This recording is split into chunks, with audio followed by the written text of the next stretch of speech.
आपके नाम से, क्योंकि आप यही प्रभातारा ग्राउंड से आपने हमारे लिए कुछ वादा किया था। एचएससी की सरजमी पे आप खड़े होकर के आपने वादा किया था, आपका वादा कहाँ गया?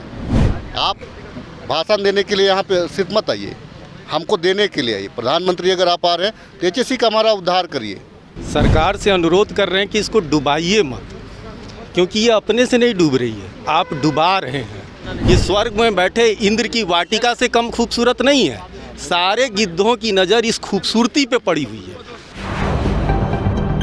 नमस्कार, मैं गुड़िया सिंह, स्वागत है आपका न्यूज़ विंग में। अभी हम एचएससी के पास खड़े हैं, जहां की तमाम कर्मचारी जो है विरोध प्रदर्शन आए दिन इनका चल रहा है।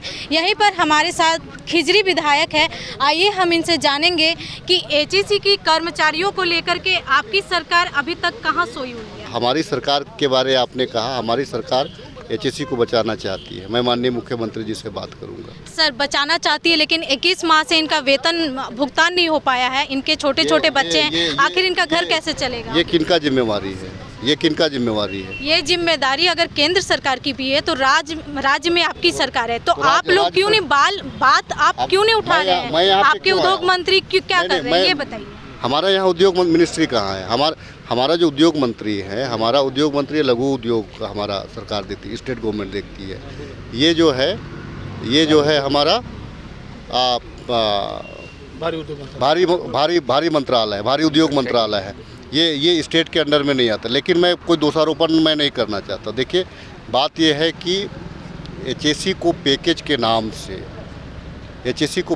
नाम से हमारा ही ज़मीन को बेच करके सरकार केंद्र में बैठे हुए लोग, और यहाँ जो एचएससी प्रबंधन जो है, अभी तो सीएमडी की भी नियुक्ति हो गई। आप क्या कर रहे हैं? 29 दिन से यहाँ पे वर्कर 1 घंटा के लिए मिलने के लिए, आपके पास एचएससी को बचाने के लिए समय नहीं है क्या? फिर आपने पद क्यों लिया? आप रिजाइन कर दें पद से। आप क्यों बैठे हुए? आप बैठे, सीएमडी आया तो लगा एक आस की एचएससी हमारा बचेगा। देखिए, राजनीति बात नहीं है, लेकिन माननीय प्रधानमंत्री जी इसी एचएससी का ज़मीन पे ना जाने कितनी रैलियां करते हैं, ना जाने उनके कितने समर्थक हैं। आप देख सकते हैं इस बार का जो हमारा जो चुनाव हुआ, आपके नाम से, क्योंकि आप यही प्रभातारा ग्राउंड से आपने हमारे लिए कुछ वादा किया था। एचएससी की सरजमी पे आप खड़े होकर के आपने वादा किया था, आपका वादा कहाँ गया? आप भाषण देने के लिए यहाँ पे सिर्फ मत आइए, हमको देने के लिए आइए। प्रधानमंत्री अगर आप आ रहे हैं तो एचएससी का हमारा उद्धार करिए। आपके पास तो सब कुछ है। अगर आप ठान ही लिए हैं कि इसको हम प्राइवेट सेक्टर की ओर भेज देंगे, वो दूसरी बात है, लेकिन भेजिएगा क्यों? ये मदर प्लांट है। एचएससी के एशिया में सबसे बड़ा प्लांट रहा है, भारी उद्योग मंत्रालय रहा है। आज एचएससी के दम पे मैं तो धन्यवाद दूंगा हमारे स्वर्गीय प्रथम प्रधानमंत्री नेहरू जी का, जिन्होंने नवरत्न कंपनियों में से एक एचएससी हमारा रहा था, और उन्होंने कहा था ये लाभ का हमारा उपक्रम नहीं है, ये लोगों का जीवन जो है उसको सुधारने का हमारा उपक्रम है। आप हर चीज़ को आप लाभ के दृष्टिकोण से, यहाँ जितने अगर 5000 जो वर्कर्स हैं, आपको उनके बारे में भी सोचने का ज़रूरत है। हर दृष्टिकोण से केवल लाभ नहीं देखा जा सकता। हाँ, तो फिर अब यहाँ के जो कर्मचारी है उसका कल्याण कैसे होगा? वो अपनी बात कहाँ ले जाएंगे? मैं माननीय मुख्यमंत्री जी से बात करने का प्रयास कर रहा हूँ। मैंने इससे पूर्व में भी जब वर्कर्स स्ट्राइक किए थे तो मैंने प्रयास किया था।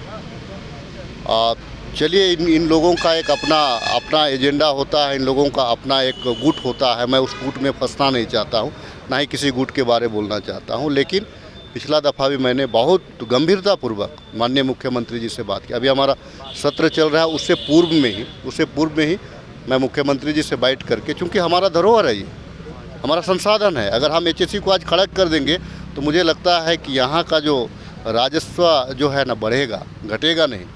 आप हम बना करके देंगे, लेकिन उसके लिए देखना होगा कि हमारे राजकोष में कितना पैसा है। और विभाग को काट करके आप सिर्फ एक विभाग को नहीं खड़ा कर सकते हैं ना, आपको बैलेंस करना होगा। मैं बात करूंगा, हमारे वित्त मंत्री जी से मैं बात करूंगा, तमाम जितने हमारे कैबिनेट के मिनिस्टर हैं मैं उनसे बात करूंगा। अपनी बातों, मैं आज यहाँ पे आया हूँ, मैं कुछ बातों को समझा हूँ। बहुत पॉजिटिव ये लोग हैं।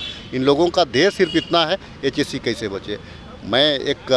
आज मैं एक चिट्ठी लिखूंगा, पूरे मंत्रालय को चिट्ठी लिखूँ, पूरा कैबिनेट को चिट्ठी लिखूंगा कि इसमें सर्वसम्मति से क्या निर्णय लिया जा सकता है और सर्वसम्मति से एचएससी को कैसे बचाया जा सकता है। जैसा कि आप यहाँ पर खिजरी विधायक जी को सुन रहे थे, उन्होंने ये कहा कि एचएससी को बचाने के लिए जो भी होगा ये अपनी तरफ से पूरा प्रयास करेंगे, सरकार के पास अपनी बातों को रखेंगे।